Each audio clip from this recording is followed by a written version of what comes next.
You're listening to a Dare Media Group and Mastiff Media radio station. From Dare Media Group, Radio X Gold, Radio X Country, 6RXM, Radio X Magic, and Dare Talk Radio. And from Mastiff Media, Yerg's Radio, Rainbow Radio, Right Talk Radio, Forward Radio, Mastiff Sports, and Shady News Radio. For more information, visit daremediagroup.com.au or mastiff.medias. You're tuned to the Sportcat Show. The boss jock has entered the building. You are listening to the Sportcat Show. That's right, ladies and gentlemen, boys and girls, children of all ages. You have the one, the only Sportcat. I am live on the YouTubes. It is time for the Sportcat Daily Gazette. We are live also in Australia. Hello to our Australian listeners on Radio X and Dare Talk Media. And hello to our worldwide listeners on Yerg's Radio. I encourage everybody to come over to the chat on YouTube. You can search it out by going for the Sportcat shows and finding the Paranormal Guys with a Z and join the chat. We got a great chat. It's already lively. Hello, Wendell. We got Denise in there. Hello, Denise. We got Chris in there. Hello, Chris. Let's see. Anybody else missing in there? Hello, KG. Welcome, welcome. I'm glad everybody's here. Oh, and we got a surprise. Miss Brenda is actually showing up. I did have to warn her, though. So hope everybody's having a great day. I am just not with it. Today is my Monday. So Ginger just wanted to get me up early, and so sleep is for the week, I guess. But all right, let's see what all we got here today. Well, it's currently 1:04 on the East Coast.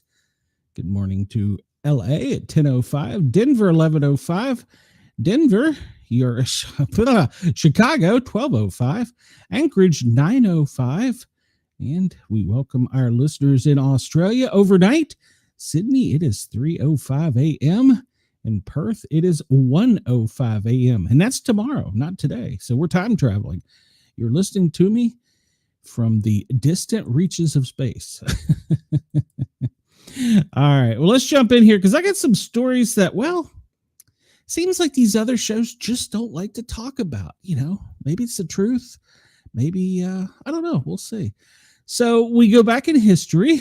That's what we always do because we want to learn from history so we don't repeat it. And we have in 14 CE, the Emperor Augustus dies. After a 41-year reign, the first Roman emperor dies at the age of 75, also known as Octavian. He is cemented in history as one of the world's most memorable leaders. Under his rule, the Roman Empire began a period known as the Pax Roma, an era of relative peace. He most likely died from natural causes, though there are unfounded rumors that his wife poisoned him. It's always the woman, isn't it?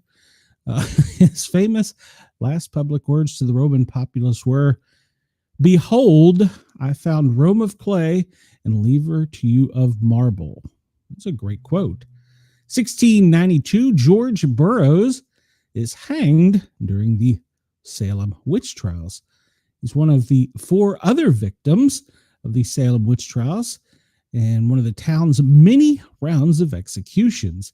He was a minister. He'd been arrested in May after members of his congregation in Salem, who had sued him for previous debts, accused him of witchcraft.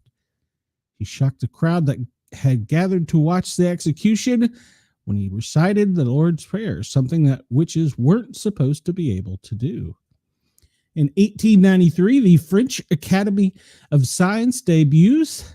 2 years after Louis Daguerre created the Daguerre-type process, the French government awards him a lifetime pension and releases the details of the process to the world for free. Well, all right. 1871, Orville Wright is born. American aviation pioneer and brother of Wilbur. He was born in Dayton, Ohio. Despite some competing claims, the Wright brothers are credited with inventing in flying the world's first motor-operated airplane. Orville, the younger of the 2 brothers, became president of the family business, the Wright Company, Upon Wilbur's early death later in his life, Orville Wright expressed sadness that planes played such a huge role in bringing death and destruction during the World Wars. That's a true point. 1936, the Great Purge begins in the Soviet Union as an effort to rid the Soviet Union of Joseph Stalin's political rivals' influence. The purge saw the execution of old Communist Party leadership and government officials before expanding to certain ethnic minority, peasants, intellectuals, and ordinary citizens who were in the wrong place at the wrong time. This period lasted for about 2 years and is estimated a population of 700,000 to 1.2 died. 1980, Otto Frank dies, the author of Anne Frank, who later published her diary, dies in Bersfeld, Switzerland at the age of 91. 1997, Don Lewis, not Don Rickles, Don Lewis, millionaire husband of big cat enthusiast Carol Baskins, is reported missing from his Tampa home and wildlife sanctuary. In a popular investigation detailed in a popular Netflix documentary series, Tiger King, police searched for him without finding any solid evidence related to his disappearance. Some believe Baskin killed him and fed him to the tigers. Though she denies such accusations, Lewis was declared legally dead in 2002. 2015, Jared Fogle is arrested on child pornography charges. The U.S. Attorney General's office announces that Jared Fogle, I remember him, the Subway guy, known as Jared from Subway, has been arrested for possession of child pornography and traveling across state lines to engage in commercial sex with minors. When executive directors of his nonprofit, Fogle's nonprofit, Russell Taylor, was arrested in 2015, they discovered that he had been sending child porn to Fogle directly and arrested him. Yeah, that's crazy. Let's see. Let me catch up in the chat here. The Subway guy was 10 years ago. It seems like yesterday. Yeah, I'd almost forgotten that story. And Brenda says, yep, that's what I said. The cats had him for dinner. Well, if they were in Florida, you do realize the most popular way of, should I even say this? Never mind. I'm not even going to say it over the air. If you want to know, just search out crab traps.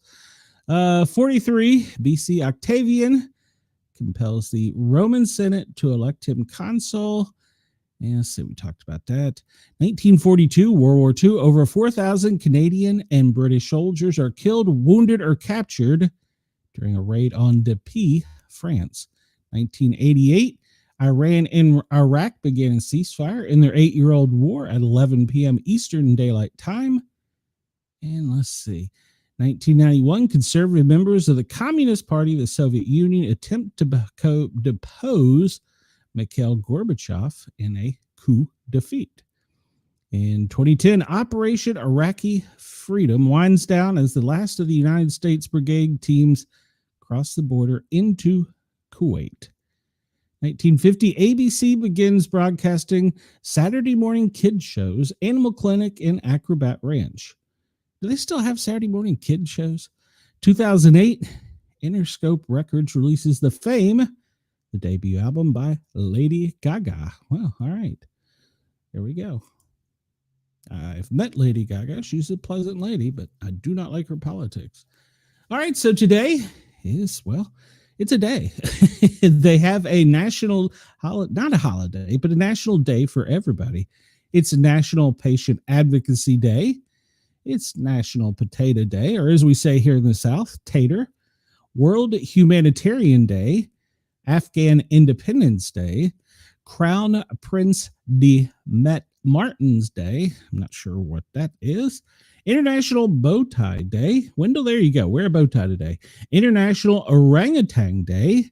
National Aviation Day. I'm assuming that's because of the Wright brothers. National Photography Day. National Soft Ice Cream Day. I haven't had ice cream in like a year. Revolution Commemoration Day. And Saviors of the Apple Feast Day.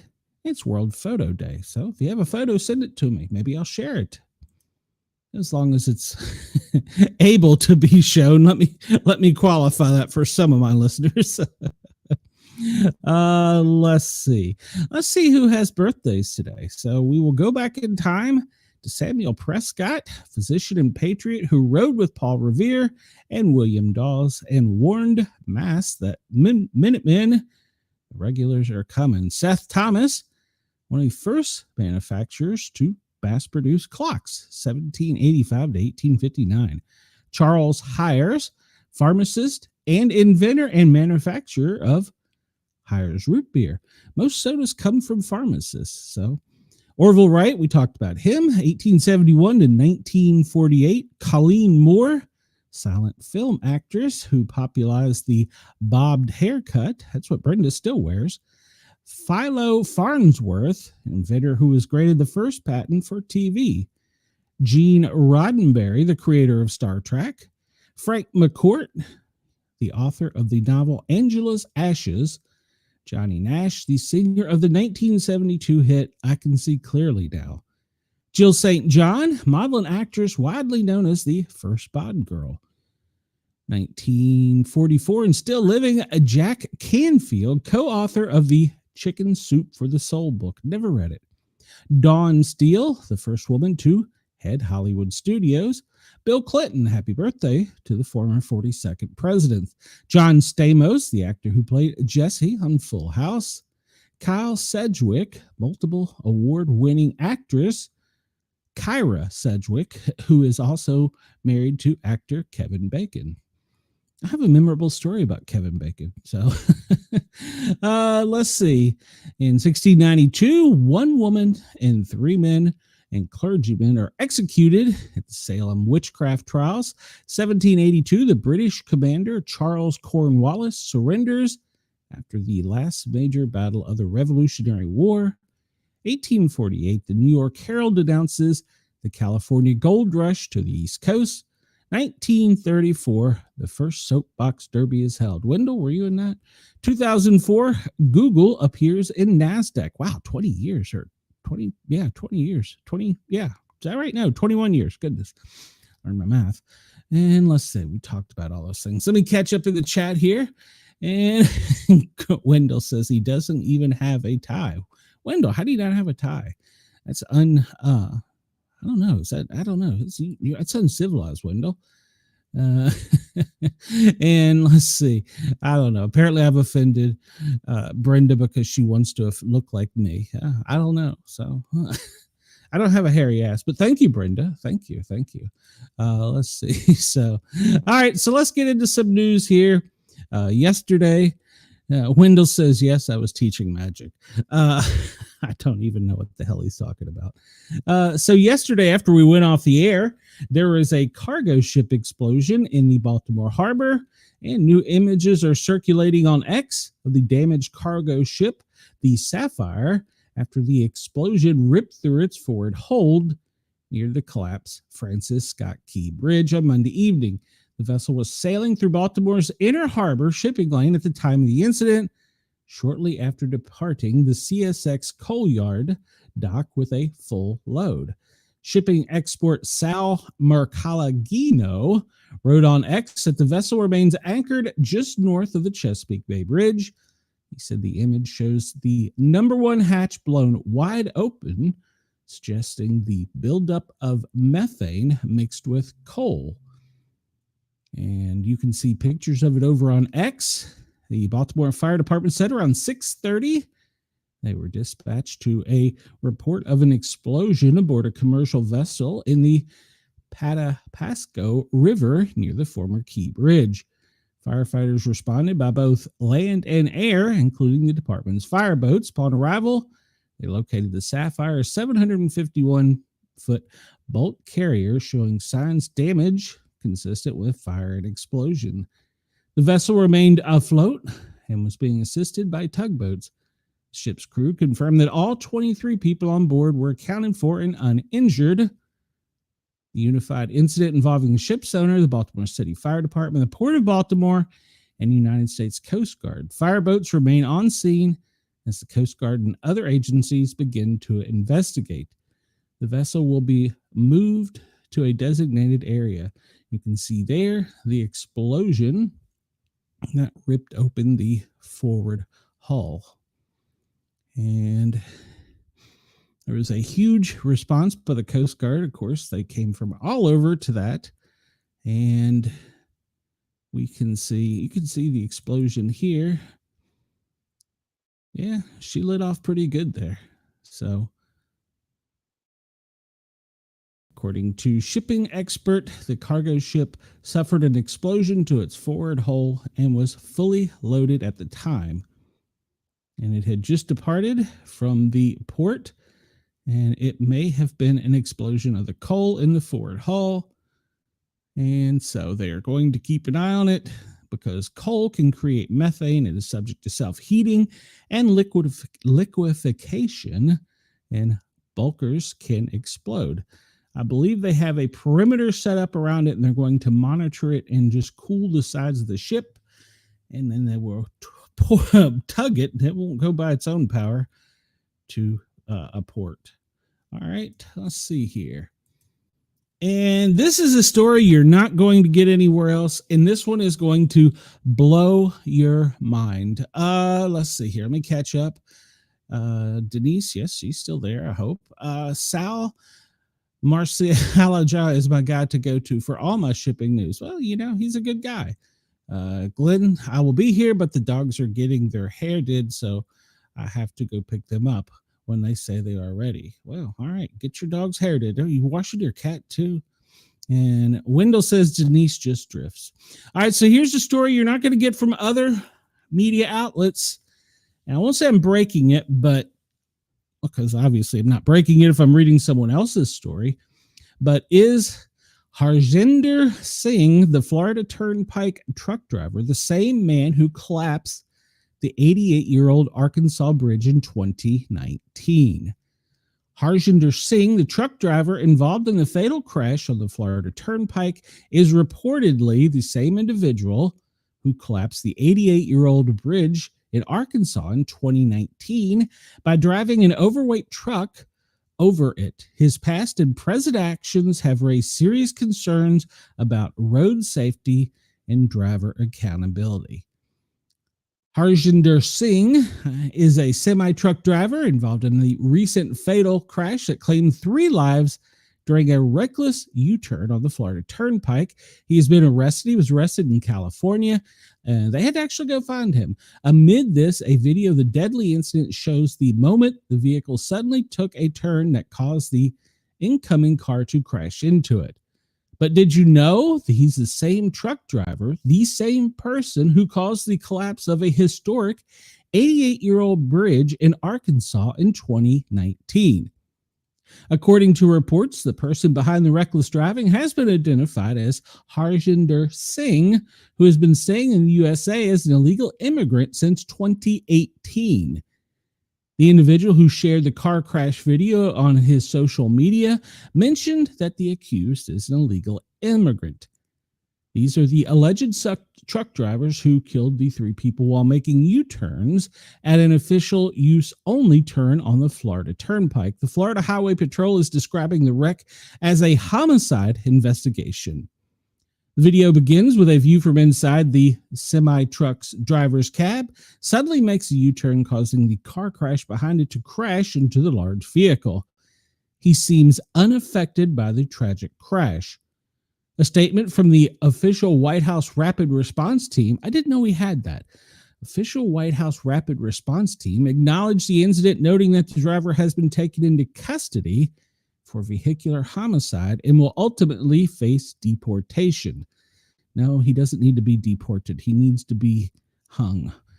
Well, past cases, according to CDL Life, the historic bridge collapsed in 2019 in Yell County, a town in Ola, Arkansas. Reportedly, he's the same driver involved that was in the recent U-turn crash.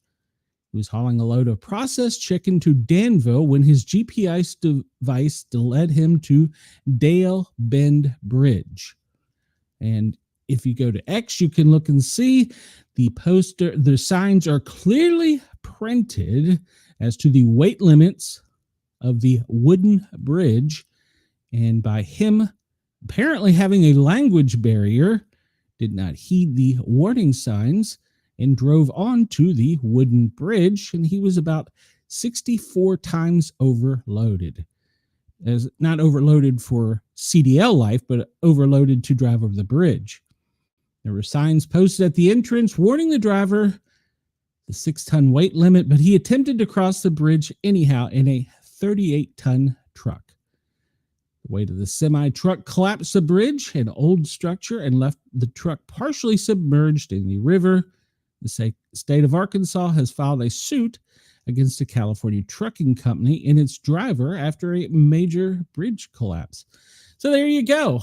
And if we recall yesterday, the illegal immigrant was said to reside in California, obtained his driver's license and CDL as an illegal immigrant in California. There you go. So, yes, he did. He killed 3 people in that car crash. And I think it was a mother, father, and grandson. Let's see. It's not going to happen. He can't read or talk at the same time and don't remember what he said. And Brenda says they went under the they went under the trailer and the driver lost her head. I don't know about that, but yes, Chris. He says he has comments. He says, but because he loves this channel. Huh? Chris, are you mad at my story? I don't know. If you are, I'm sorry, but it's the news. Another story that, mainstream media is just not reporting. A Lafayette woman was arrested for threats against President Trump. Nathaniel, I don't know. Rose Jones, a 50-year-old from Lafayette, was arrested on Saturday in D.C. for allegedly making threats against President Trump on social media, according to the U.S. Attorney Jeanine Pirro. She faces charges of threatening harm to the president, transmitting threats across state lines. The U.S. Secret Service, in coordination with the U.S. Attorney's Office for D.C., acted swiftly to address the threats. Special Agent in Charge Matt McCool, what a name. I'm Matt McCool, Secret Service. From August 2nd to August 9th, the U.S. Secret Service observed threatening posts from the Instagram account nath.jones, where she allegedly called for the president's removal and labeled him a terrorist. Similar threats were posted on Facebook between August 6th and August 15th. On August 15th, she admitted to voluntarily hold on, I'm gonna go back so we got this straight. On August 15th, she admitted during a voluntary interview with the Secret Service that she considered President Trump a, quote, terrorist and expressed her intent to harm him, attributing her anger to the administration's handling of the C virus pandemic, despite initially denying any present intent to harm him. During a second interview on the 16th, she was arrested after confirming ownership of the Facebook account, Nath Jones, and acknowledging her threatening statements. The U.S. Secret Service is leading the investigation with the Assistant U.S. Attorney prosecuting the case. Gotcha. Okay. Brenda says, I sent you that one from that guy now. Okay. I'm not sure what she's talking about because I didn't hear any messages go off, but okay. The one thing they're definitely not saying in this story is she left her home and they were either tailing her or when she was outside the house there at 1600 Penn Avenue, she was somehow facially identified. So they're not saying exactly how they knew she was actually in Washington, D.C. So, and here's a story that gets buried nicely in the headlines because, we just don't like to talk about it. This comes to us out of D.C. on NBC of all stations, WRC in Washington. D.C. police commander suspended accused of changing crime stats. A D.C. police commander is under investigation for allegedly making changes to crime statistics. The Metropolitan Police Department confirmed Michael Pullman was placed on paid administrative leave in mid-May. Wow, mid-May, and we're just now hearing about it. Wow. That happened just a week after he filed an EEOC complaint against the assistant chief and crime data. Let me repeat that. The police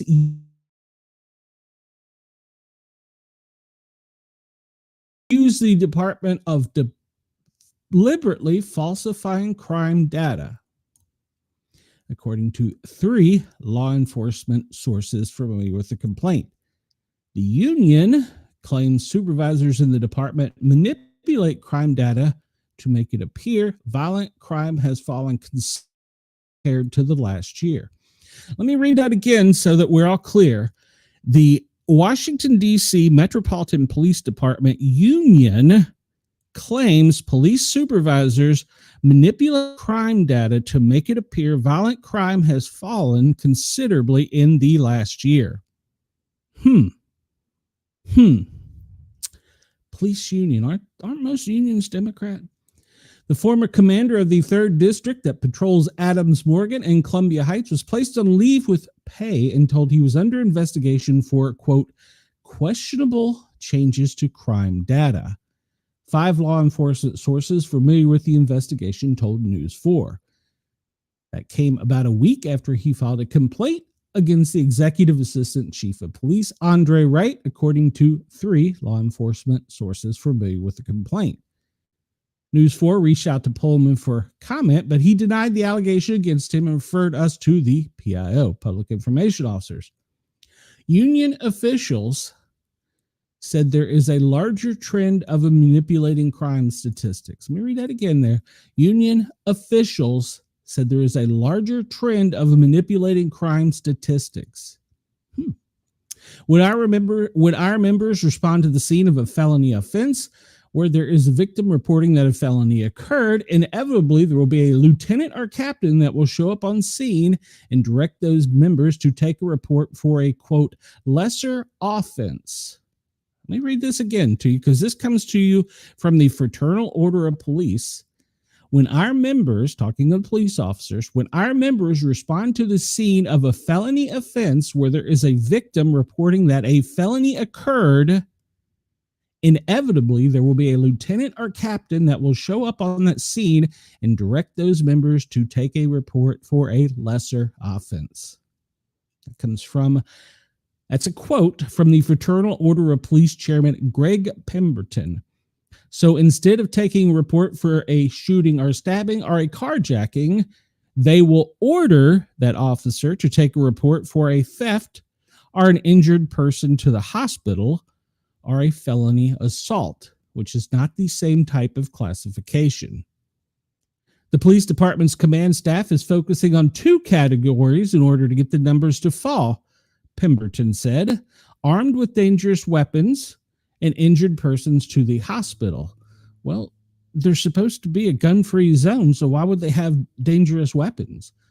When management officials are directing officers to take reports for felony assaults, or if they're going back into police databases and changing offenses to felony assault is not a category of crime that is listed on the department's daily crime stats, Pemberton said.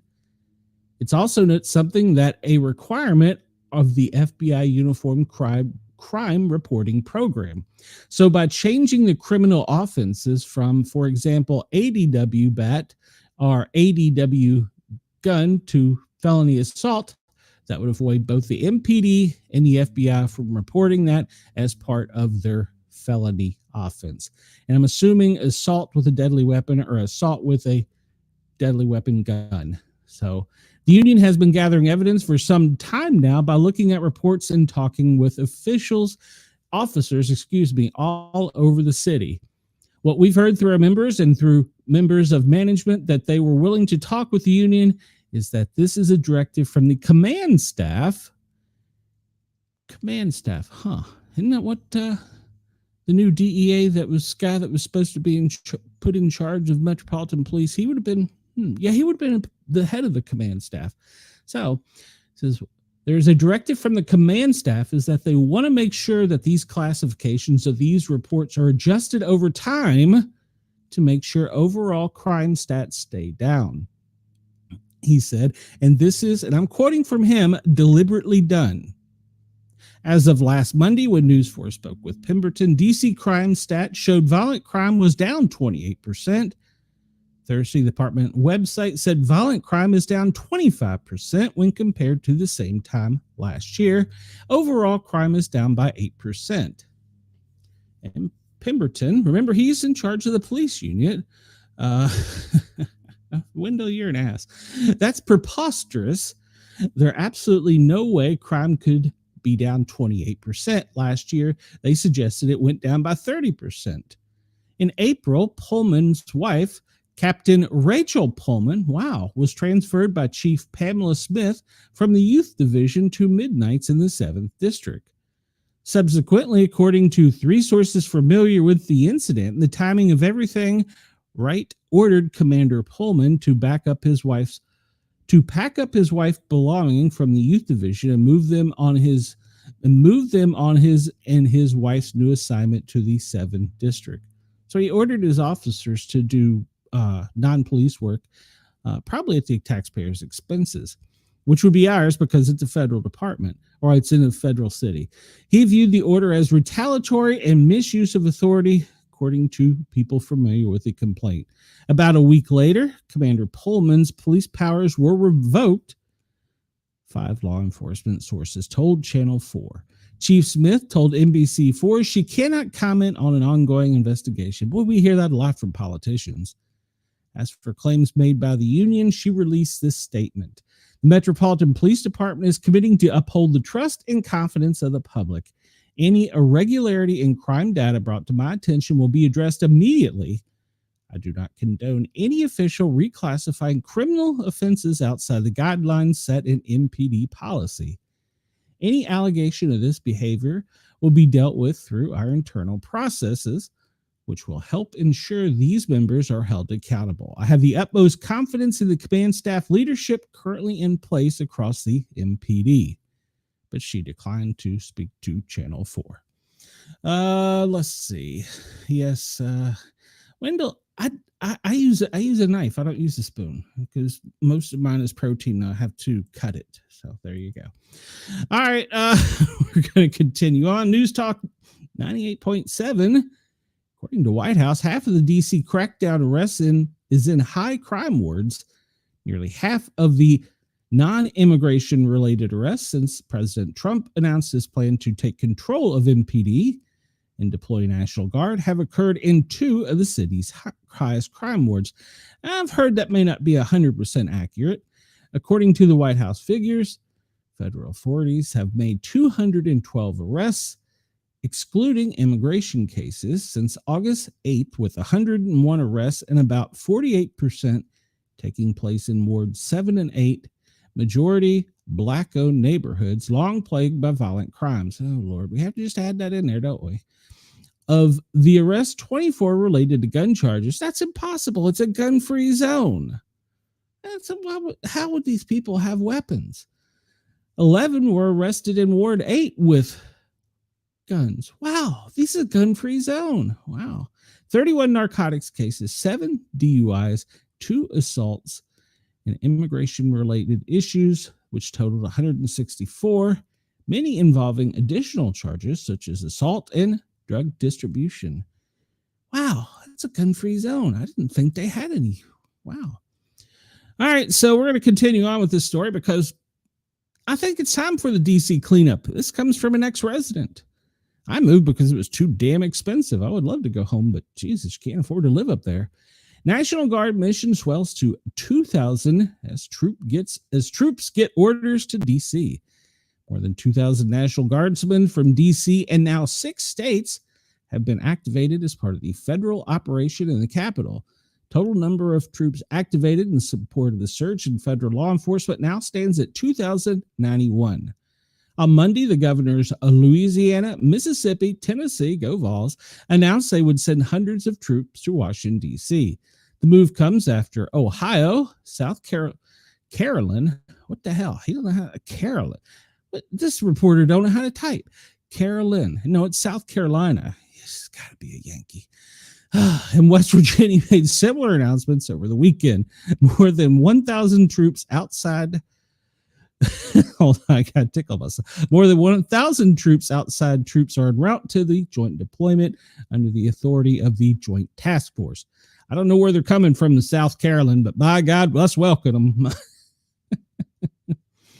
them. They join us as of Monday evening, the 896th District of Columbia National Guard soldiers and airmen activated as part of the president's show of force inside the city. Over the weekend, West Virginia was the first to announce it would send service members, pledging 350. South Carolina, it's Carolina there, not Carolyn. Governor Henry McMaster said he would send 200. Ohio Governor Mike DeWine announced 150. On Monday, Mississippi pledged 200. Louisiana announced 135 would deploy. And Tennessee, go Vols, said that 160 would go to, quote, assist with monument security, community safety patrols, and protecting federal facilities, as well as traffic control, per the statement from Tennessee Governor Bill Lee. At the direction of the president and the SecDef, more than 800 D.C. National Guards have been on the ground supporting the D.C. Metropolitan Police Department. And some of my friends in D.C. Fire and D.C. Police have said they really are welcoming the help. Let's see. So they've partnered up in helping with federal law enforcement partners, showing that when our nation capital calls, the Guard and the DoD answer. A spokesperson for the Joint Task Force DC said in a statement Monday evening that to task and purpose, that's the author, in the days ahead, reinforcements from West Virginia will join them, strengthening the mission to secure our monuments, protect federal facilities, support community safety, and drive down crime. Joint Task Force did not comment or confirm other deployments, save for West Virginia, saying the 350 members from the West Virginia National Guard are expected midweek. President Trump escalated claims of crime in the Capitol over the last 2 weeks, suggesting it was rampant. And I say this is from a military journal. It was rampant despite data. Well, it's because you don't dig and do your research like a podcaster does in the Appalachia of Tennessee, showing it had decreased dramatically to a 30-year low. These people are paid journalists. I'm just a blowhard behind a mic and can find this buried in the headlines. Why can't they? Oh, wait. Maybe they don't want the public to know. I'm just saying. All right, so troops are activated under Title 32, where they are under state authority but federally funded. DC's unique status means that the DC National Guard is under federal authority. In the week since the troops were activated, they have predominantly been limited to certain areas of the city, including the DC Armory, the National Mall, and Union Station. And my friend just got some pictures of them in those places. The orders for the DC Guard in other states were part of unit-wide activations, which are from different National Guard missions that can be voluntary. These orders are involuntary. We choose soldiers based on availability, ensured those assigned are not part of our immediate hurricane response force. That's right, because we got that coming to South Carolina. Most important to highlight is the positive morale of our soldiers. They are trained and ready to answer the call. And so you can go, they're going back and going over how this all began, but I don't know that I could trust an article. It doesn't cite the accurate name of a state in the lower 48 and then doesn't do research about data. So there you go. There you go. I'm just going to shut up for at least 24 hours. All right, so we talk about illegal immigrants. Let's talk about this. Now, I'm not saying anything bad because I am pro Thin Blue Line. A Maine police officer arrested by ICE agrees to voluntarily leave the country. Wait, what? Old Orchard Beach, Maine. You probably won't see this on mainstream media. A Maine police officer arrested by immigration authorities had agreed to voluntarily leave the country, U.S. Immigration and Customs Enforcement said on Monday. ICE arrested Old Orchard Beach Police. Did I say that right? Old Orchard Beach Police Department Reserve Officer John Luke Evans of Jamaica on 25 July as part of the agency's effort to, quote, step up immigration enforcement. Officials with the town and the police department have said the federal authorities previously told them Evans was legally authorized to work in the U.S. An ICE representative reached by telephone told the AP on Monday that a judge has granted voluntary departure for Evans and that he could leave as soon as that day, but they did not provide other details about his case. Well, his arrest touched off a dispute between Old Orchard Beach officials and ICE. Police Chief Elsa Chard has said the department was notified by federal officials that he was legally permitted to work in the country and that the town submitted information via the Department of Homeland Security E-Verify program prior to his employment. Assistant Secretary of Homeland Security Tricia McLaughlin then accused the town of reckless reliance on the department's E-Verify program. E-Verify is an online system that allows employers to check if potential employees can work legally. The town is aware of the reports that Evan plans to leave the country voluntarily. They said on Monday, the town reiterates its ongoing commitment to meeting all state and federal local laws regarding employment, Chard said in the statement. We will continue to rely on I-9 employment eligibility verification from the E-Verify database to confirm employment eligibility. ICE detainee lookup website said Monday that Evans was being held at the Donald W. Wyatt Detention Facility in Central Falls, Rhode Island. However, a representative for Wyatt said Evans had been transferred to an ICE facility in Burlington, Mass. ICE officials did not respond to requests for comments on the discrepancy. It was unclear if Evans was represented by an attorney. Any message left for him at the detention facility was left unreturned. ICE officials said that in July, Evans overstayed his visa and unlawfully attempted to purchase a firearm. What? Wow.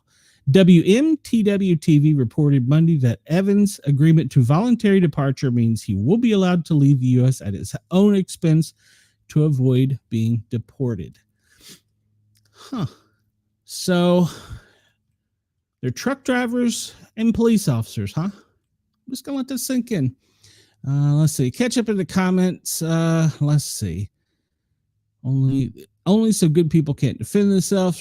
Chris says, so it's racist that people are being arrested in these neighborhoods, but they don't mention these minority property owners are being given a safe place to live. Exactly. And Wendell says, like they say, when guns are outlawed, not only criminals are going to have them. Well, Wendell, I argue this. A Maine police officer who was arrested by ICE for being an illegal alien, he clearly has a weapon on. Okay. Guess he could go be a truck driver. California. I'm just saying. I'm going to stir up the hate and discontent. If you want to send me a message, sportcat@speakpipe.com /sportcat, speakpipe.com/sportcat. Leave me a message. You can text me at 404-492-6095, 404-492-6095. It's also in the show notes. And you can also send me an email at sportcat@protonmail.com. Or if you want to just X me, why not X me at Sportcat? I'm sure I'm going to get some love for these stories. So, and that's okay, because you know what? I am reporting the things that are hidden down in there, and I'm telling the truth that some podcast shows or YouTube shows continuously tell us we're all going to die, yet they schedule a show the next day or later that night or the day after. Okay, another story you're probably not hearing much about. A fifth person has died after Legionnaire's disease outbreak sickens dozens in New York City. A fifth person has died in connection with Legionnaire's disease outbreak in New York City. The outbreak in central Harlem has sickened dozens since it began in late July. The latest death was announced late Monday night. 14 people were hospitalized as of Monday, according to the health department. The bacteria that causes the disease has been discovered in 12 cooling towers in 10 buildings, including a city-run hospital and a sexual health clinic, health officials say. Remediation efforts have since been completed on all of the cooling towers. Legionnaire's disease is a type of pneumonia that is caused by Legionnaire bacteria, which grows in warm water and spreads through the building water system. The city's outbreak has been linked to the cooling towers which use water and a fan to cool buildings. People usually develop symptoms, a cough, a fever, headaches, muscle aches, and shortness of breath between 2 days and 2 weeks after the exposure to the bacteria, according to the CDC. City health officials say people who live and work in the area should contact a healthcare provider if they develop flu-like symptoms. So if you're in New York City and you start to have those symptoms, you should probably seek medical attention pretty quick. All right, another story that's been kind of buried. I saw it trickle out. What is... I'll be your compliment department. Oh, well, Brenda. Well, Brenda, you're welcome to send me messages too. This one started to trickle out a little bit. The DOJ is going to start giving Congress, the guys, the Eastine guy, documents by weeks and according to the House Oversight Committee. The DOJ will begin handing over documents regarding deceased sex offender J. Epp to Congress by the end of the week, the House Oversight Committee James Comer announced on Monday. He said the development took 1 day before the deadline listed in the subpoena he issued to the DOJ. Officials with the DOJ have informed us that they will begin providing records to the Oversight Committee later this week. He said in the statement, there are many records in DOJ's custody, and it will take the department time to produce all the records and ensure the identification of victims and any child sexual abuse materials is redacted, he added. I appreciate the Trump administration's commitment to transparency and efforts to provide the American people with information on this matter. The DOJ has declined to comment, although Bondi did say they would start slowly releasing things out. Comer subpoenaed the DOJ on August 5th, the same day he issued subpoenas for Eastine guy related testimony from former President Bill Clinton and his wife, former Secretary of State Hillary Clinton, and several ex-law enforcement leaders. Okay. On dates ranging from mid-August to mid-October. The Oversight Committee also issued a subpoena to Jaslyn Maxwell, who is serving a 20-year prison sentence after being found guilty of conspiring with him to abuse little girls, but has yet to finalize details for a deposition after she demanded immunity.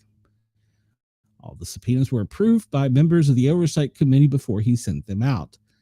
Well, we know who the guy was, and in his cover letters, Comer explained that the Hillbill family appears to have had a close relationship with him, and according to former law enforcement heads. The chairman noted that the various ways the FBI and DOJ were involved in the investigation, litigations, and other matters related to the guy and Maxwell during their tenures. So the first deposition took place yesterday with William Barr. He's the former attorney general, according to a source to the Daily Wire. Barr made clear that Trump never provided any views or instructions related to the criminal case against him or his death, and that he never saw any evidence suggesting that Trump committed a crime. According to a source who added that Barr further stated he believed the Biden DOJ would have released any incriminating evidence against Trump if such evidence existed. That's a pretty accurate statement. All right, so you all get the gist of that article. So we will see. And I don't know what Brenda and Wendell are going on about, so we'll just go here. Trump wastes no time commenting on the Z guy's uniform. Well, the old Vladmeister showed up at the White House yesterday after a meeting with President Trump and President Putin took place. The Vladmeister and several world leaders went to D.C. yesterday on Monday after meeting with President Putin. Shortly after greeting the Ukrainian leader, President Trump wasted no time commenting on the Ukraine's militaristic black suit, which he donned for the occasion. The back and forth began when Trump called on Brian Glenn, a reporter for the MAGA-aligned outlet Real America's Voice, who had previously slammed the Z-Meister for not dressing up. First of all, President Zelensky, you look fabulous in that suit. You look good, Glenn stated. Trump then jumped in saying, I said the same thing. President Trump then reminded Zelensky that Glenn had attacked him in February for wearing military fatigues, to which he replied, I remember. Chuckling, I apologize to you, Glenn added. You were in the same suit, Zelensky added. You did not. His clothing was the subject of much discussion, including on this show for this meeting. It was reported that the White House issued a warning to the Ukraine delegation that it must wear a suit. He is famous for his army-tone sweatshirt, polos, and military-style outfits. He complied with the directive and showed up in meeting on Monday wearing a black shirt and jacket. It was a button-up shirt. Speaking with Politico, one of his designers said the outfit symbolized his position as head of state. This time the president will be in a suit, but the style still remains in a military key, the same symbolism that he is the head of state. He wants everybody to know he's the head in charge. Oh, said the Elvira. Well, Elvira is a Ukrainian businesswoman. At the same time, it is important to emphasize that Z-Man personally decides what he wants to wear. He is now in a state where every detail matters. His appearance, his mood, his emotions. Well, as a world leader, that's kind of the way it's supposed to be for any of them. So, yeah, so there you go. He showed up, and I still cannot confirm that he took off his suit and jacket and stripped down to a t-shirt for a meeting. I still can't confirm that. So, but that was out there yesterday. Let's see. Chris said, could you be at your job and get away with this? Why not with not doing it for years? Then you tell your superiors, I will get you the stuff I've been hiding starting at the end of the week. Exactly. Yeah, exactly. And Whittle says, see if he can put two sentences together. Remember what he was talking about. You talk about me? And by the time he checks on the chat, he changed the subject 10 times. Well, Wendell, I'm reading and I'm trying to get this news out there. So maybe I can't put two sentences. You are hateful today, Wendell. Goodness gracious. All right. So we're going to talk about the mysterious interstellar object. Well, apparently it's turned on its headlights. Interesting. Let me go over here because apparently I'm missing stuff in the chat. So let's see. Oh, Lord. All right. So, all right. I'm going to go back to doing my show instead of worrying about somebody else's. All right. So the mysterious interstellar object appears to generate its own light. And I need to apologize to everyone because I've been calling it 31 Atlas, and it's actually 3I Atlas. So apparently I'm illiterate, and Wendell just called me on it. So is something from another world cruising through our solar system. A strange interstellar object known as 3I Atlas has scientists stunned after it appeared to emit its own light, raising fresh speculation that it may not be a comet at all, but a craft. Harvard astrophysicist Avi Loeb revealed that a photo taken by the Hubble Space Telescope on 21 July shows that 3I Atlas is now glowing in a way which does not match how comets typically reflect sunlight. Instead of a natural even halo of brightness, the object looks concentrated, almost like a vehicle turning on its headlights. He explained that while the glow could be caused by dust heating up and escaping from its surface, the brightness drops off too sharply compared to normal comets, suggesting that something else is also possible. It could be a spacecraft powered by, quote, nuclear energy, while stressing that more evidence is needed before drawing conclusions. So, and the object could have fooled scientists. The 3I Atlas is producing its own light, and it now may be smaller than believed, from around 300 feet to an estimated 12 miles, putting it closer to a size of Oumuamua, the infamous 2017 interstellar visitor that also displayed bizarre behavior. According to the mysterious 3I Atlas, adding to the mystery, 3I Atlas is on an extraordinary rare trajectory set to pass near Venus, Mars, and Jupiter before making its closest approach to Earth on 17 December. The odds of a natural space rock taking a path are less than 0.005%. Astronomers also noticed a lack of a comma, not coma. That says coma, but it should be a comma. Astronomers also, see, I'm not the only one that's illiterate, Wendell. I can at least correct some things. Astronomers also noted that 3I Atlas lacks a comma, the glowing cloud of dust that usually surrounds comets. Some natural explanations remain on the table, but many don't fit. Well, the big test comes on October 3rd when it passes close to Mars, and scientists hope to get new images of it and see if it's just a strange space rock or proof that alien technology is closer than we think. Now, I watched a scientist last night that brought up some really valid points. That first off, this is showing signs of something that was launched because of the way it's traveling. So in other words, if we launch a spacecraft, there's something behind it until it loses its forward trajectory. But even then, Wendell says, yes, but it takes a few minutes to figure it out. Okay, Wendell, I tell you what, you want to come on and do this show? Bring it. I'll let you, brother. I'll let you. You can do the research. You can do the homework. Because I tell you, don't pay shit, Wendell. I'm doing this for you guys. So he brought up several points that were interesting, that it shows a type of trajectory that is similar to when we thrust something into space, like a rocket. And he also brought up another valid point, the Oumuamua 2017 comet that was irregular, which got very little press, if I recall. Could it have been alien technology as well? And that one and possibly this one are similar to what happened when the air balloon went over the United States collecting data?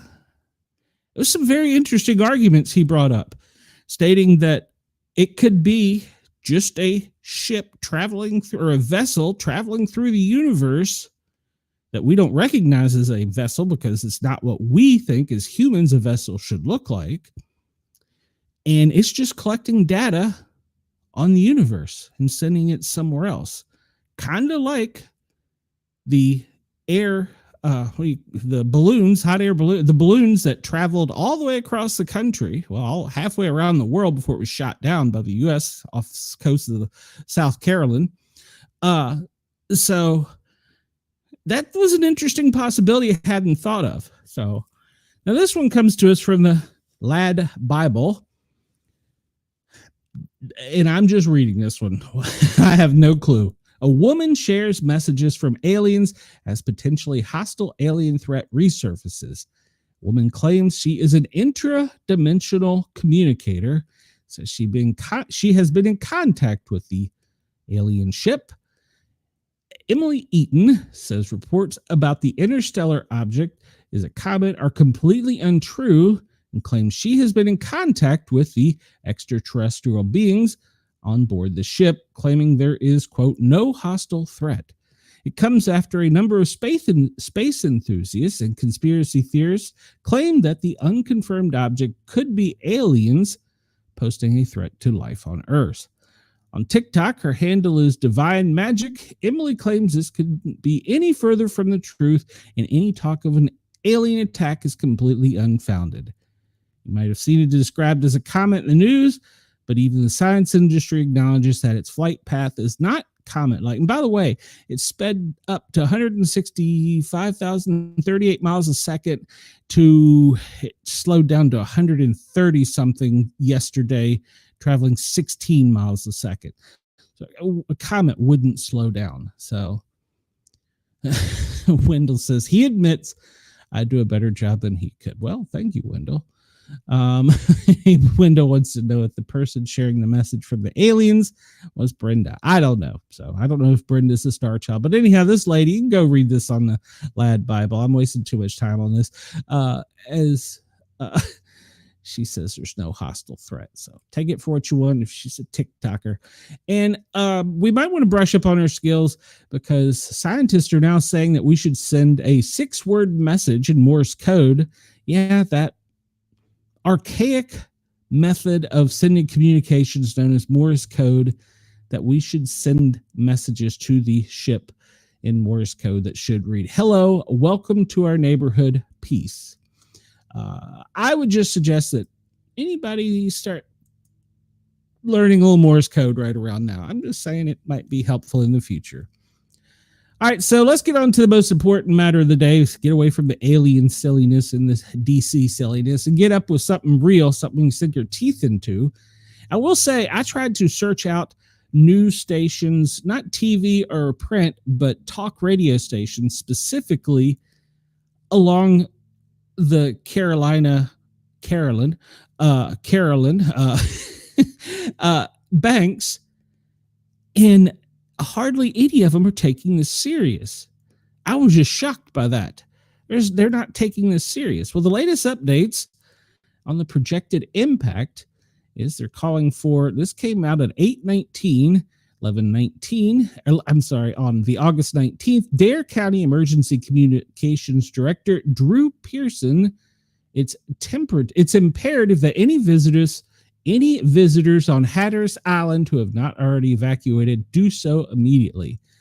The update added that surge and flooding could be impacting vulnerable points of the North Carolina Highway 12 on the Hatteras Island with this afternoon's high tide. Once inundation begins, it will persist for several days. And they are now saying that they could actually see a hurricane. This is saying tropical force as of this morning, but it's been updated to hurricane force winds along the coastline. So we're going to cover that a little bit more in a minute, but I think they need to, and they're also calling for large waves. Now, I've seen some groups saying there's going to be 100-foot waves. I really don't think that's the case, but you can take that for what it's worth. So it's growing larger, and that's the problem, is it's growing larger, and it's going to affect the coastline, and it's possibly going to pretty much brush North Carolina. So meteorologist Mark Margarvich said on X Tuesday, Hurricane Aaron is trending significantly west over the last few days. Yes, it's a concern. It's producing high surf, rip currents along the coastline, along the beaches of the Bahamas and the Carolyn. Tropical storm conditions are currently happening. Let's go. And the U.S. East Coast is on alert as it approaches, as they should be. This one came to us from a listener, and I'm not sure I could even say this word. Skibidi is apparently a new word in the English language. 6,000 words were added to the Cambridge Dictionary, according to the AP. Skibidi is gibberish term coined by the creator of an animated YouTube series. It can mean cool or bad or be used with no meaning at all in a joke. So if you're fluent in other terms like Rizzler and Delulu and more, I have no idea. I'm going to have to go read this whole thing. But apparently there's a whole new language, and it's not coming from the aliens. Jesus Christ. It's coming from this younger generation. So we'll talk more about that in the future. Wendell says Brenda was on the other side of the flat earth chatting with the UFO. Oh, thank you for getting off my ass, Wendell. All right. So what we normally do around here, by the way, it's the top of the hour. Good morning to you in Australia. If you're just now tuning in, you're listening to the Sportcat Daily Gazette, where we tell you things the media doesn't necessarily talk about, and we give you a little weather along the way, and sometimes just some stuff to think about. So this is the FEMA Daily Operations Briefing as presented to the POTUS at 8:30 a.m. this morning. It does not have any secret squirrel stuff, so just to let you know. And it says, and I don't understand this, there are no significant incidents that they're monitoring. Heavy rain, flash flooding in the southeastern U.S. and southern Appalachia, excessive heat, southwest, lower Mississippi. Tropical, well, they're watching Aaron. Then there's another disturbance behind that. And yet there's another disturbance behind that. And they're monitoring one in the Western Pacific. So the Atlantic overview, well, we got Aaron sitting there. Then there's another one right behind it that's got a 60% chance of forming. And wait, there's yet another one right behind it that's coming. So yeah, the 8 a.m. satellite shows that it's going northwest at 7 miles an hour. It's currently a Cat 2 as of 8 a.m. I really wish they would add the other graphic to this. So they're showing that by 2 a.m. Wednesday, that's tonight, it will be affecting the Florida-Georgia coastline by 12 hours after that. And then from there, it's going to turn to the east, and it will be affecting the Carolina coast and maybe up into the Delmarva. Now, the winds are going to arrive, well, Florida, you may see some winds, but won't be as significant as the Carolinas. We can see by this that, well, hurricane force winds are going to be affecting the Carolina coast pretty much from Wednesday morning to Thursday morning. So that's also going to include some high tide and high surf and, of course, storm surge from 2 to 4 feet going up towards Virginia Beach in the Chesapeake area. I saw they're evacuating the horses off of the island up there in the Chesapeake, Virginia Beach area. I did not know they did that. So, Denise, stay on alert because there's a possibility later this week you could see some impact. Probably just some high winds and rain, but it depends on how westerly it goes.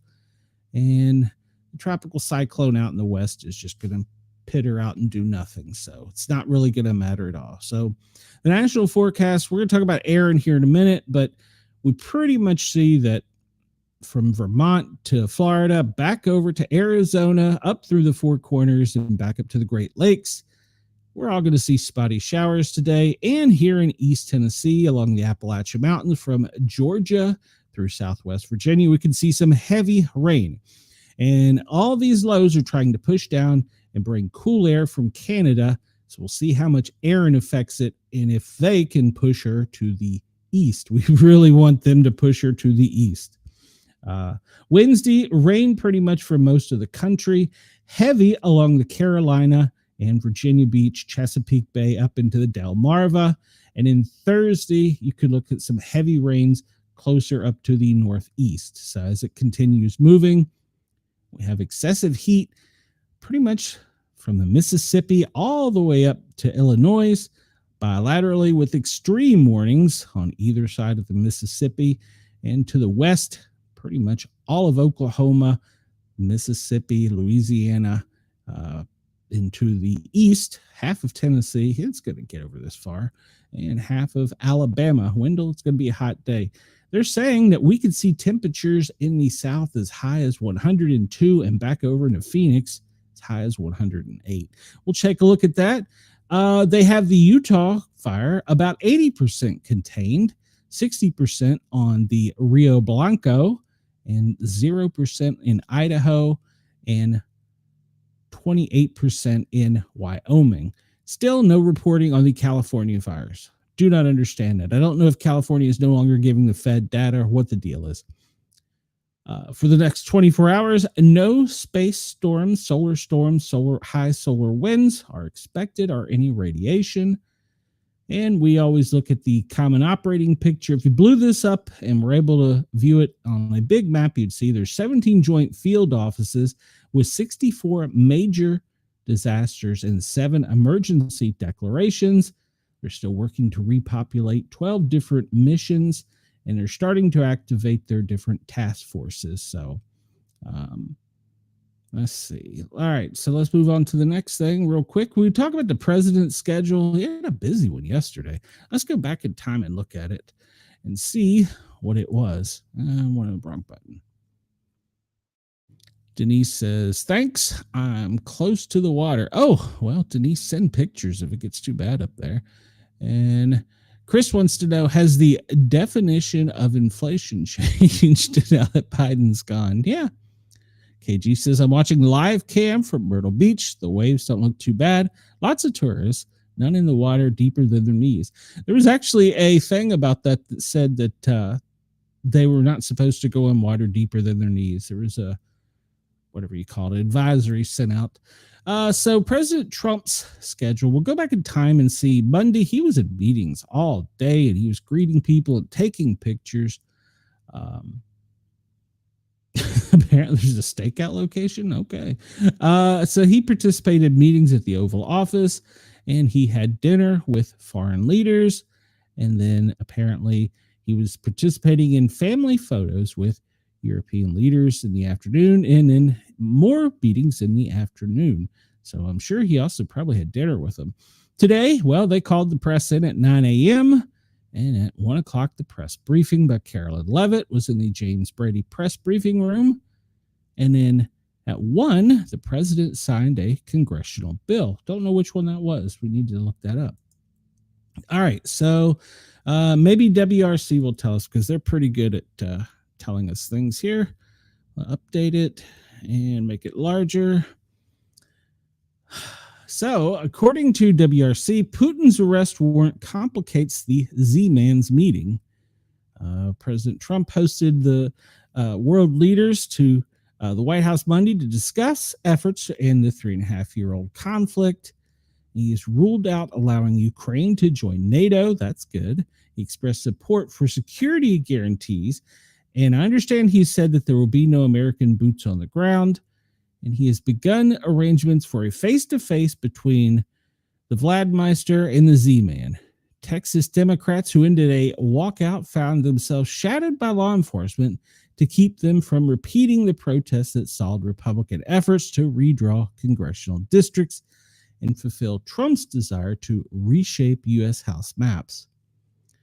And Justice Department, well, this is 16 minutes ago. The Justice Department is investigating D.C. police over crime data stats. Oh, wow. The D.C. police manipulated crime data to make the crime rates appear lower than they really are in the city, 2 senior law enforcement officials confirmed today. The investigation is being run out of the U.S. Attorney's Office in D.C., led by Janine Pereiro. Trump spoke of the probe on social media last night. On a post first reports that the Justice Department has a formal investigation. NBC reported last month that Metropolitan Police Department Commander Michael Pullman was suspended and put on leave, and they began investigating. Yeah, last month. Didn't make mainstream media. Senior mediator spells out Gaza ceasefire proposal agreed by Hamas. Israel is yet to respond. Trump offers, quote, my assurance U.S. troops won't be sent to Ukraine. That's good news. We do not want them there. So, well, I mean, I don't. Maybe you do. I don't. Wendell says, I don't know why anyone lives in New York. And Denise loves Janine. She was great. She was very outspoken. I liked her. Texas Democratic legislators should stay in the state capitol after refusing a law enforcement escort to leave. U.S. credit rating affirmed overnight on robust tariff revenue. Switzerland happy to host the Putin for peace talks despite an arrest warrant. He might not be wanting to go there. And let's see. Trump vows to change how elections are run. However, the U.S. Constitution doesn't give him that power. We're not going to go over that article, but there is some merit to it, and it needs to be researched more before I comment. Trump cites Donbas control as he need for flexibility on territory and a potential deal. That's talking about the Ukraine. And he reiterated that they shouldn't join NATO. And most GOP governors only apparently are the ones sending National Guards. And this broke yesterday. They make a big deal about it.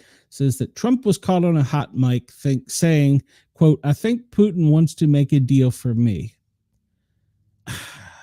And he reiterated, you understand that, when he was talking to the French President Macron. I don't know exactly what was meant by that comment, and I'm not going to make a big deal out of it either way because I don't know the reference as to which they were talking about. So there you go. All right, that's all the updates from WRC. You can go there and look at them. Let's look at the National Weather Service daily briefing, and we will continue on looking at storms. Denise says, Wendell, New York is big. I live towards Montauk. And Wendell, there's also cryptids and Bigfoot up there. So you should be checking it out. All right, so the forecast map pretty much as we discussed, that extreme weather going to be here in the Appalachians from northeast Georgia through. It's actually going to be through the Carolina and through the Carolyn, up into southwest Virginia. North Dakota, you appear to be getting a break. I don't know that I'd rule that out. That is going to move a little bit more tomorrow to the north, and it's going to slowly continue affecting the northeast. So we're going to talk about that here more in a minute when we get over to the Hurricane Center. Let's look. So according to the NATOcast and the National Weather Service, there is less than 2% in the United States for a tornado today, but high winds can be anticipated from Ohio down across into Kentucky, western Tennessee, into the Midwest. And we see here on the NATOcast, they anticipate them to be higher in Tennessee, Alabama, Georgia, Louisiana. And then they say that there is a slight chance for hail, but it's less than 5%. Let's look at current weather warnings, and I'm sure this is lit up today. And one thing that they did talk about as this comes to the coastline of the states, we need to be watching more for water spouts. And that is going to be more of a problem than actual hurricane or tornadoes. Because apparently, and I don't understand, I don't live along the coastline, so I don't understand, but apparently the water spouts will form, come to land, and if the energy transfers, they can be as big as a tornado. And according to a lot of the meteorologists I've seen, that's an issue that we're going to have to worry about as this approaches. So Maryland, North Carolina, and Virginia has issued a tropical cyclone statement. In other words, they're starting their people to be prepared. Wisconsin, they have issued a flood warning because of rain. So has North Carolina and Illinois. Delaware has issued a coastal flood advisory. I'm sure that's going to change. New Jersey has issued a rip current statement and a high surf advisory along the Atlantic. And let's see, high surf advisory for both Delaware and New Jersey.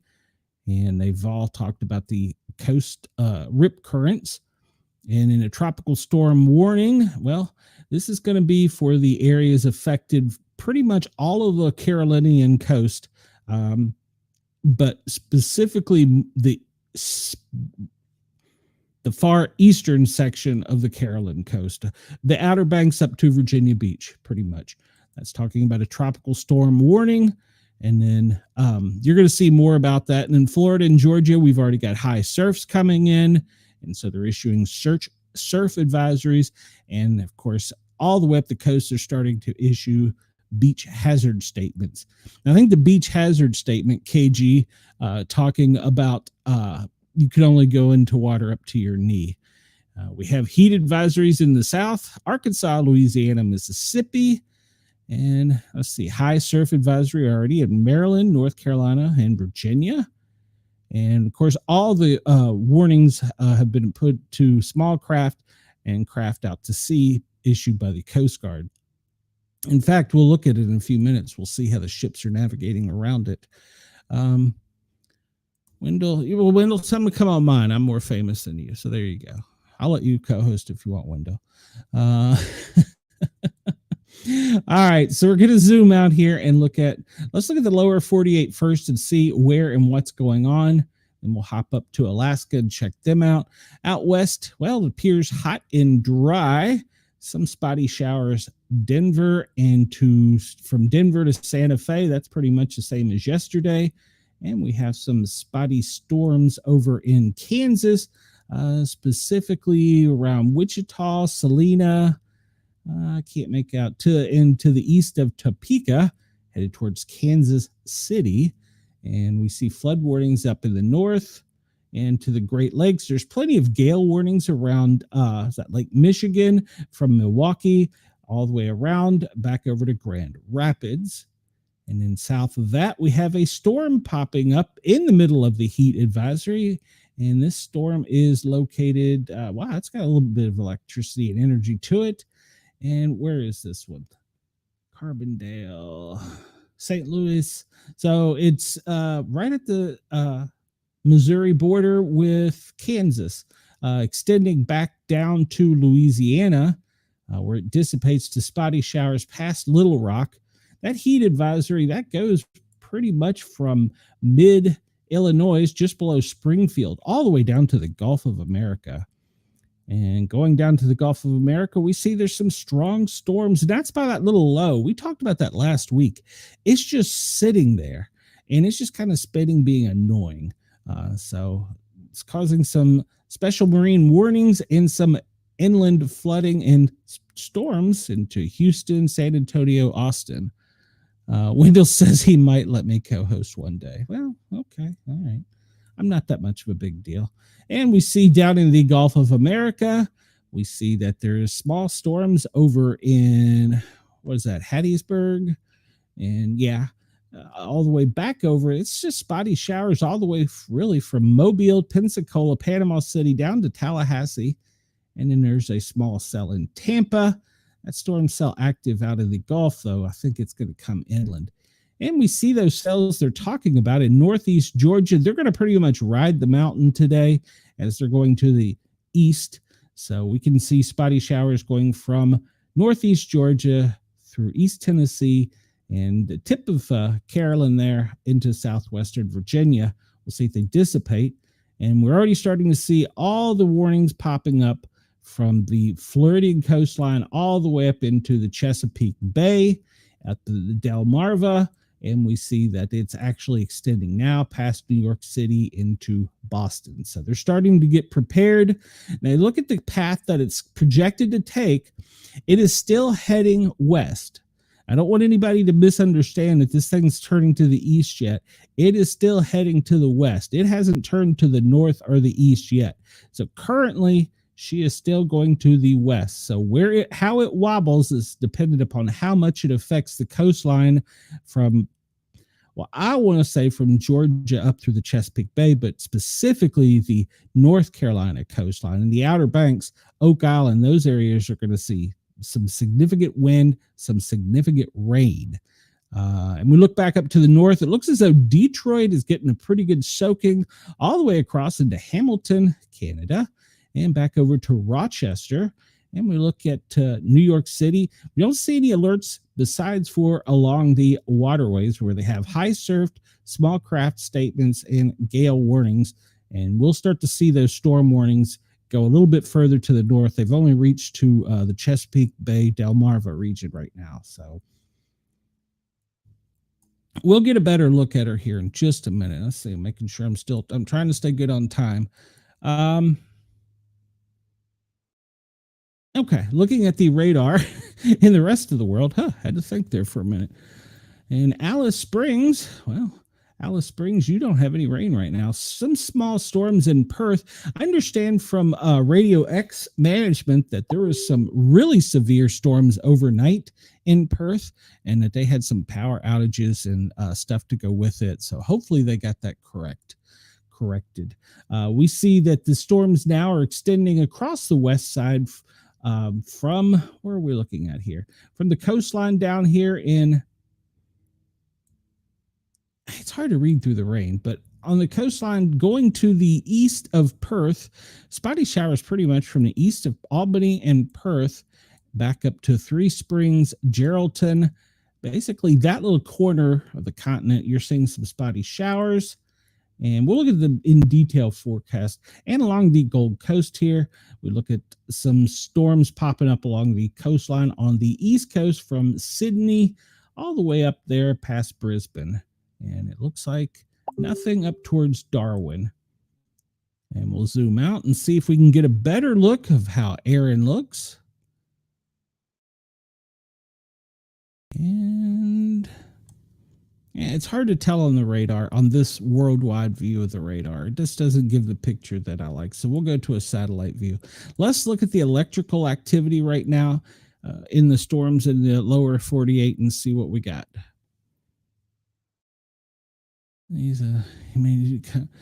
Wendell says you do need to come on and talk about your show. Well, I'll be glad to.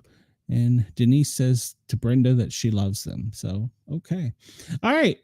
So we see some spotty storms, as we talked about, in New Mexico from Santa Fe back down through Albuquerque, down to La Cruz, and then over here in Topeka and Wichita and Kansas. There's a pretty good strong cell there. Oklahoma City, you have a small cell there. That cell from what we were looking at from, where are we at here? From in Indiana, stretching back down.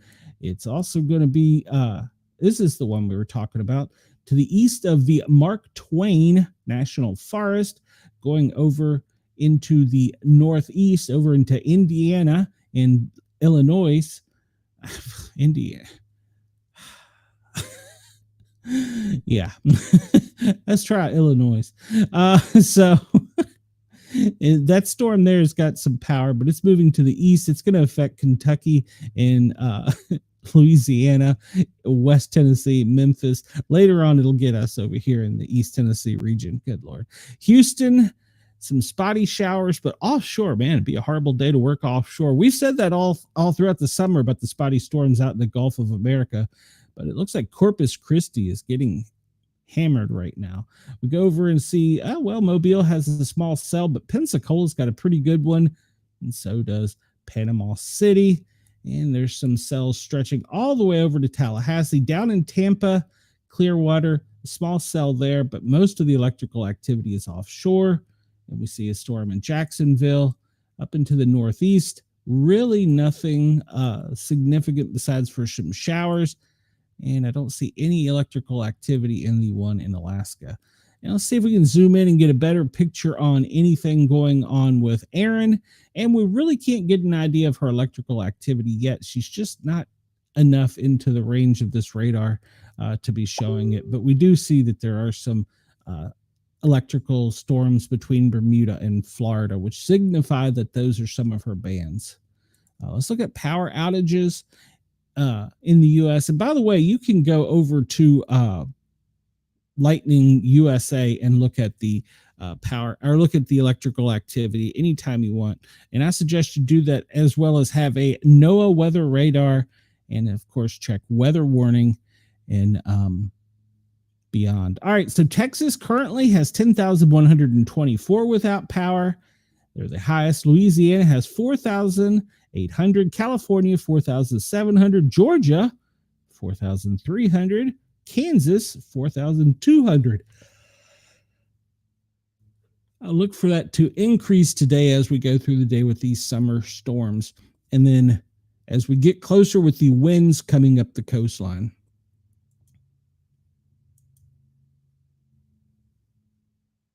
Come on, she's freezing up on me. There we go.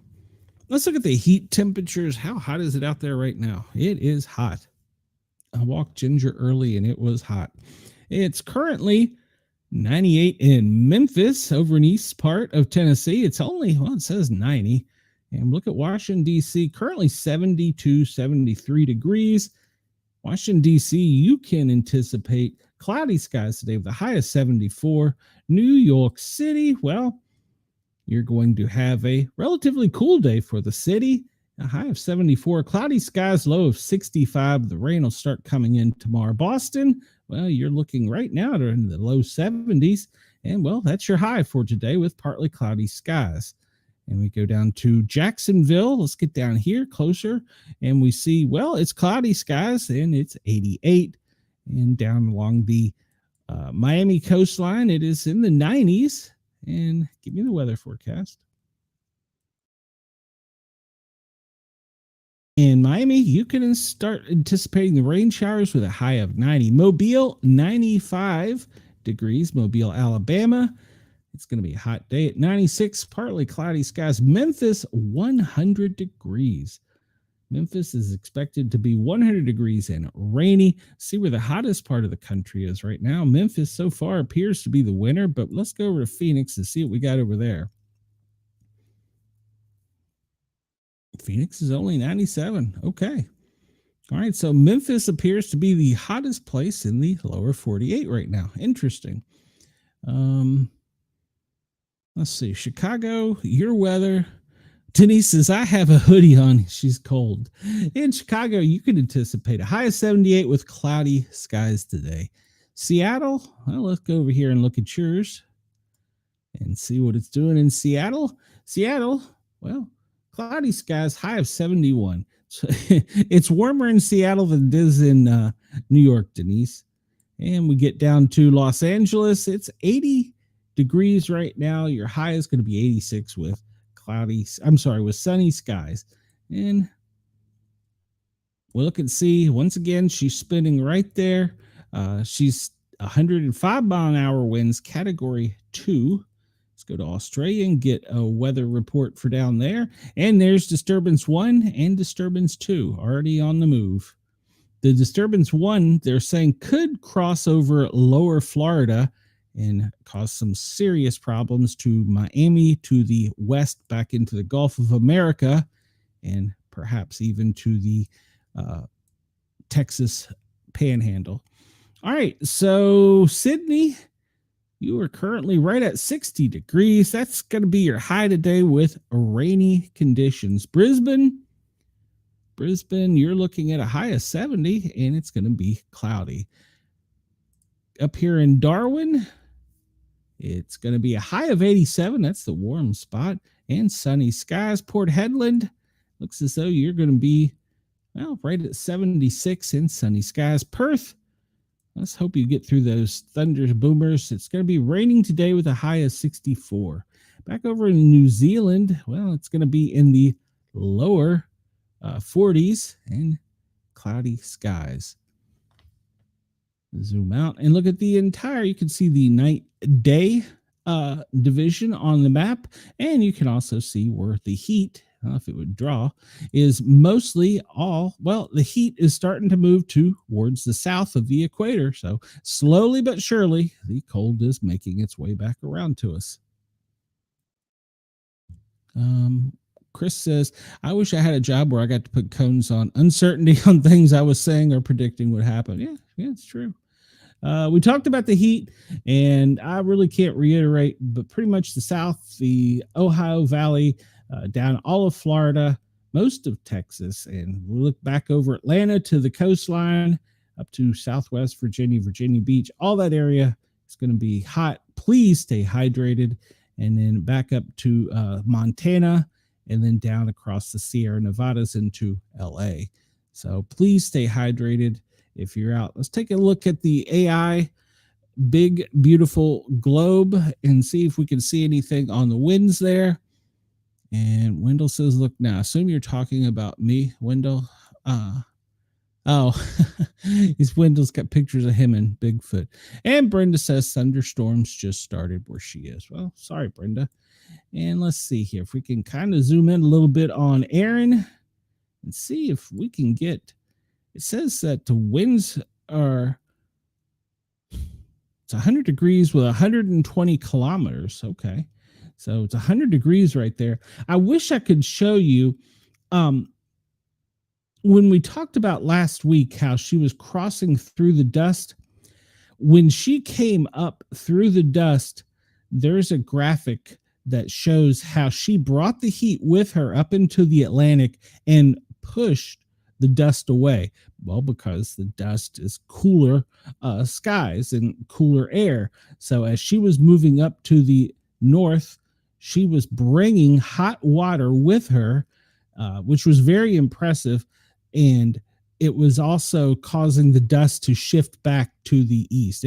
That graphic was very good. I couldn't figure out how to download it to show you guys, but it was exactly what we talked about with her moving the hot water with her. And we look at Australia. It looks like it's going to be a pretty windy day in Australia today. Most of them are going to be coming out of the east, extending towards the west, and then back down over Alice Springs to the south, where it's going to pick up in intensity. So it's going to be a breezy day in Australia. Let's go back up here and look at the lower 48. I didn't really do much besides zoom in on Aaron. And this is why it's so hot in the south. There is little to no air movement. All the air is staying right off the coastline. And once you get down past New York into central Virginia, there is little to no movement as it goes back to the south and to the west. What little bit of wind we do see moving is really just barely moving across the top of the Rocky Mountains. But it's very little. So there's very little airflow right now in the lower 48. Up in Alaska, though, you got some winds up there, but it's all off of your shores. So, all right, let's move on real quick because I don't want to run out of time before I show you some of these things. Talk about fires. We talked about those already. Most of them are still out to the west. Of course, you are burning. And I do see this new one down here where we're at in Louisiana. Is this the Backbone? Yeah, we reported on this one the other day. So that's the Backbone fire. I think that's a prescribed burn. Let's look at the smoke. And I'm going to tell you, there's not much movement because there's not a lot of wind. It's just kind of sitting there. So some smoke is dissipating from Calgary down to the Gulf of America, back over across to offshore on the East Coast, all the way up into New York. I know my allergies have been horrendous, but this is just not doing much, but just kind of wafting in the air and sitting there. So let's get the air quality alert real quick. And we see that pretty much from St. Louis over to Kansas, down through Oklahoma City and Texas, that's where some of the bad pockets of air is. But because it's not really moving, it's kind of just hitting and sitting in areas where it is. The worst spot is to the east of San Diego in the lower 48 at the moment. And it looks like New York, you're getting a break from the bad air, and so is Chicago. Let's look at the bigger picture of the worldwide. And we just see how the air just really is sitting there in America and just barely moving. We see Erin spinning. She's made it through the dust, but yeah, this graphic, it showed she brought the heat right up through the dust and just pushed her way like a bull in a china shop to the north. Australia, your air quality looks fairly good for today. Your wildfires are creating, though, some smoky conditions along the coastlines. All right, and volcano report. Well, there is little activity today, and the earthquake, well, the strongest one, the last strong one was in Tonga today. And let's see, quakes detected. Okay, that's not the report I want. All right, so we're still at code orange for Great Sitkin, and Spur is code yellow. Kilauea is still a code orange for volcano warning. And we look at earthquakes. Let me change this to the last hour and see most of the earthquakes have been in Asia in the last hour and down in South America. And these are smaller ones. We pretty much older ones. I'm skipping through this. We did the space weather already, and they're saying for some minor, but it's not going to be anything serious. No tsunami warnings, watches, advisories, or threats. All right, so here we go. The National Hurricane Center. Here's where I wanted to go. So this is the 7-day graphic, and we see Erin. Let's just bring up some detailed information about Erin here. And let's look at some wind speed probabilities. So depending on how she approaches, this is still preliminary, they're saying that the coastline could get winds up to almost 50 miles an hour along the North Carolina coast, extending up into the Chesapeake, across Virginia, into Maryland. And so this is going to continue for the next 3 days. Let's see, let's go here. This is the arrival time of the winds. And no, that's not the 101. Most likely, no. Full 3 days, 1 to 3 days. And okay, so here we go. This is the one I wanted. So here she is sitting currently. She's off the coast of Bahamas. I think she's still 300 and some miles away from any land. So she's out to sea. We're going to look at some ships here in a minute and see a better picture of where she's at. Tuesday, we're going to start seeing maybe some windy conditions going all the way up into Wednesday, but Wednesday is when it's going to start to get interesting in the evening for Carolina all the way up through the Chesapeake Bay. We're looking at Delaware, Maryland, the Chesapeake Bay, Delmarva. And then Thursday, maybe New Jersey. Just depends how much of a westerly track she takes. They're still going on about that. Let's see. Here's the watch cone, and we can see so far everything is just the major alerts are along the Carolinian coast. We're looking at peak surge. Yes, I understand. Peak surge conditions pretty much all along the Outer Banks down to Oak Island. And rip currents, well, rip currents are going to extend from pretty much Maine all the way down through Florida. So, and currently the only warnings and watches are up for the Carolina, Southern Virginia. And so the key message is she's expected to produce life-threatening surf and rip currents along beaches of Bahamas and much of the east coast of the U.S., Bermuda and Atlanta and Canada during the next several days.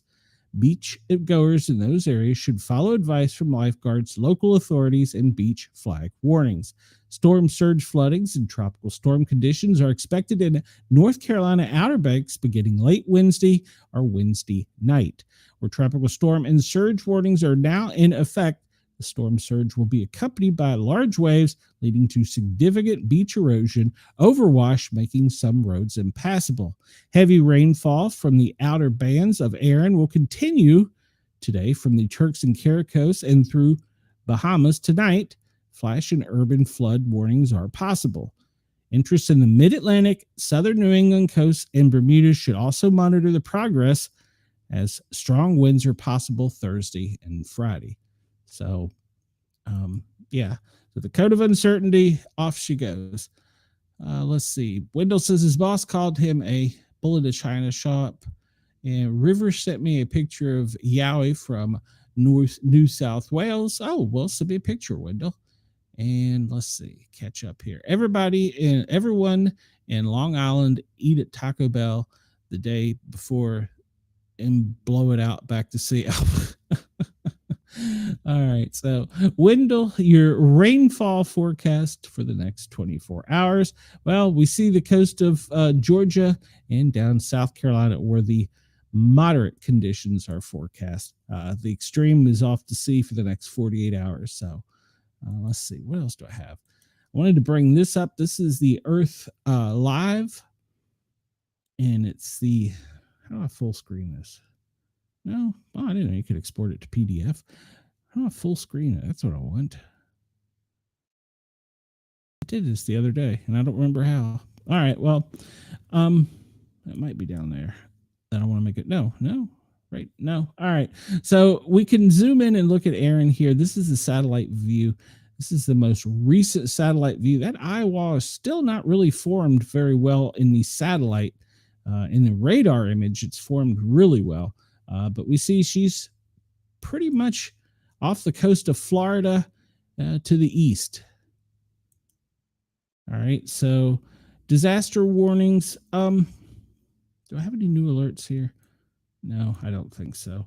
All right, we'll zoom into the lower 48 here. Talk about all the flooding going on.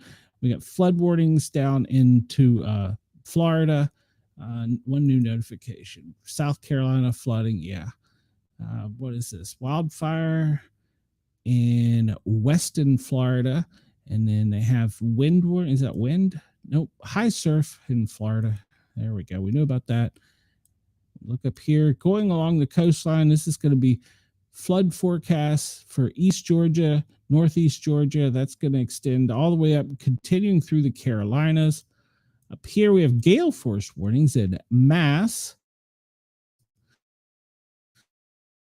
We don't really have anything but some for New York City, some coastal flooding in Anne Arundel County, Maryland, and gale warnings in Delaware, down in Eastern Virginia, flood warning. I thought all these closes and moved to the next one. So, and here, this gives us a much better picture. I like this. So this is showing us how the winds are going to come in effect. And they're still showing this more on a northeasterly track. But if she deviates even by 50 miles, which for a 300-mile wide storm, that's not very much. I mean, the bigger picture, that's not very much. So Erin, well, that's where she's forecast to be. And they're putting her at a category 2 with about wind speeds of 109 and gusts up to 132. Now, remember, this is where she's going to be Thursday. So I'm sorry, Wednesday going into Thursday. And we see that even as she moves just a little bit, you're going to get hurricane force winds from her. And that's going to continue really down from almost Savannah up to the Chesapeake Bay and then out over Maryland into Delaware. And then if it variates even just a little bit, we could be looking at New Jersey and New York. And I want to remind everybody, if you go back and do your history, look at past tropical storms, Erin's names, and look at their history with New York City. There was a big one right around 9/11 that was off of the shore, and it suddenly, through a miracle, pushed out to sea before it affected New York City, and they had clear skies for 9/11. So do some homework on that if you like. Do some homework on storms named Erin in their past, and it might kind of scare you a little bit. Not that I'm saying we manipulate the weather. I'm not saying that in the least. All right, let's go down to the lower part of the world and check on our buddies down under. Since I talk about us so much, let's see here. Let's see, high winds in Australia. That's been reported in Victor Harbor in South Australia, and frost in Melbourne. All right. In South Australia, in Tasmania, you have some high winds. And then off of the coast, you have some high winds in South Wales and some flooding in New South Wales, but that's a couple days old. And let's see, some high winds in wildfire up in the Northern Territory. We're going to call it the Northern Territory. Sorry, guys. And up in Northern Kentucky, Northern Territories, there's several wildfires up there, especially along the coast. So, did I have? No, I didn't. Let's see. Wendell says he's got to go charge his phone. All right, Wendell, we'll see you later. You can still turn us on the TV. So, and he says he's going to send it to me. All right, Wendell, thank you. Let's see. Let's skip ahead because we're running close on time here. And let's go over to marine traffic and zoom in and see if we can figure out where Hurricane Erin is. And it looks like there's a big hole right here. So I'm going to guess that's where she is right now. I wish I had a way, probably could for pay. Is there a layer that weather? Can I put on the weather? Yeah, got to unlock it. Can I put? Yeah, you got to pay for it. All right. Well, it looks like these ships over in Bermuda, then down to the south, and then there is a big area where there's nothing. The closest one there is the Sea Guardian. I want to bet that's a Coast Guard ship being named the Sea Guardian. No, it's not the Sea Guardian. It's not a Coast Guard ship. She's a crude oil tanker. All right. Good to know. And we see a bunch of ships trying to get in to the U.S. under steam right now. Let's get this other map. See if it shows us anything better. Come on. Refresh. Maybe. Will that do it? We got about 9 minutes here, so I want to. Yeah, it's not giving us as big of a picture. Show the weather though. Can I put the?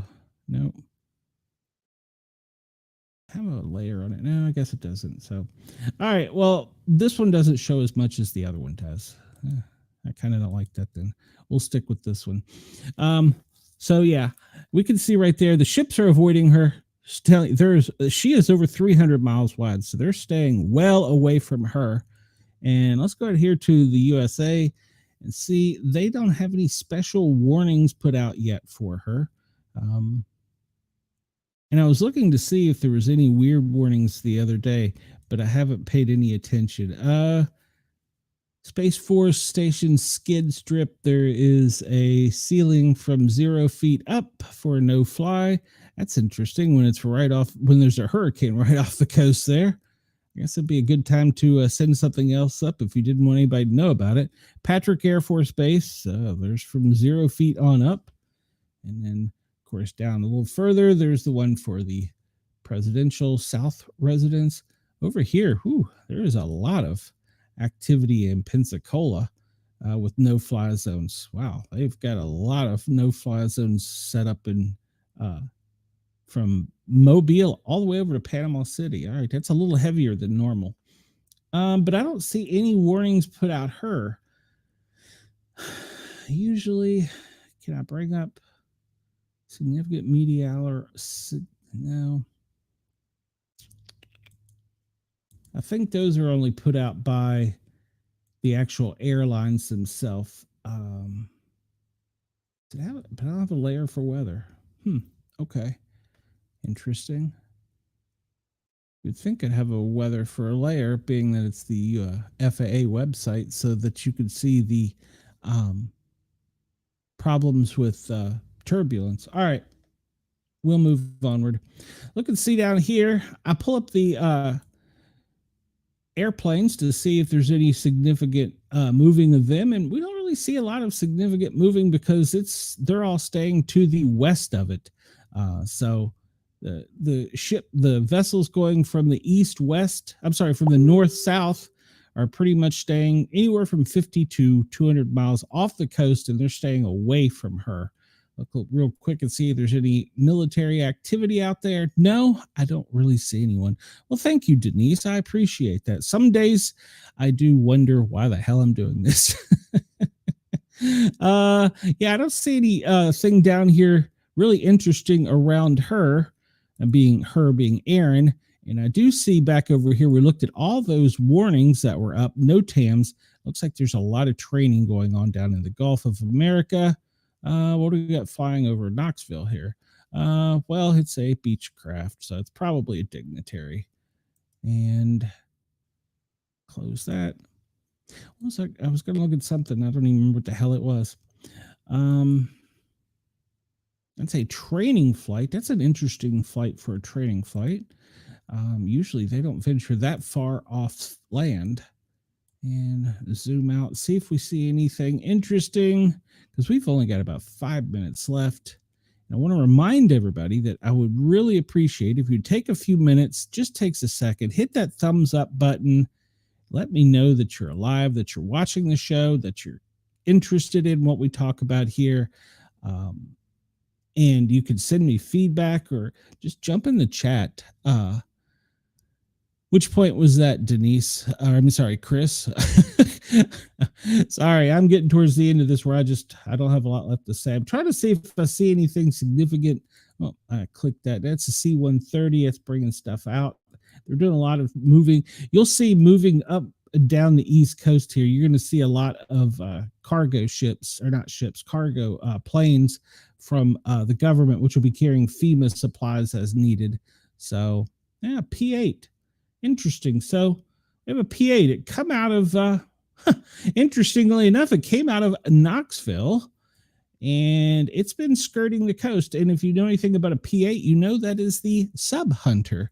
So interesting that it came out of Knoxville, went around the mountains a little bit there, and then went down off of the coast of Savannah, actually really down there at Florida, St. Mary, and it's kind of skirting the coastline all the way up to the Carolina, a P-8 Sub Hunter. So that's interesting that that's up there. So, and this one is nicknamed Sniper 10, but it doesn't say what it is. So that could be a jet fighter. Is there there's another P-8 that is coming down from, that one is coming out of Maine, and it's cruising the coastline all the way down almost to Jacksonville. So interesting. They're scanning our East Coast for subs pretty heavily. So there you go. All right. A multi from the Netherlands. It might be transporting people back out of DC back home from the meetings. So, let's see what else. I'm trying to see if there was any fuelers down here.